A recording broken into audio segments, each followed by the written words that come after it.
আপনারা দেখছেন হুগলি আপডেট। আপনাদের সঙ্গে আমি উষা। আসছি খবরে। মানকুণ্ডু সুপ্রিম নলেজ ফাউন্ডেশনের পক্ষ থেকে মানকুণ্ডু মানসিক হাসপাতালকে একটি পার্ক উপহার দেওয়া হলো।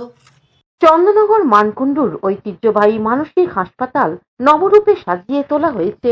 আগেই রাজ্য সরকারের পক্ষ থেকে এবার ওই হাসপাতালের আবাসিক ও তাদের পরিবার পরিজনদের কথা মাথায় রেখে এগিয়ে এলো মানকুণ্ডু সুপ্রিম নলেজ ফাউন্ডেশন।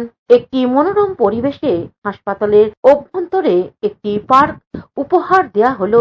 সবুজের সমারোহে থাকবে প্রাতঃ ভ্রমণ থেকে বৈজ্ঞানিক ভ্রমণ করতে পারবে সকলে। ফিতে কেটে পার্কের আনুষ্ঠানিক উদ্বোধন করলেন মন্ত্রী ইন্দ্রনীল সেন, সাংসদ রচনা ব্যানার্জি, ভদ্রেশ্বরের পৌরপ্রধান পলয় উপাধ্যায়, সুপ্রিম নলেজ ফাউন্ডেশনের ডিরেক্টর বিজয় গুহ মল্লিক সহ অন্যান্যরা।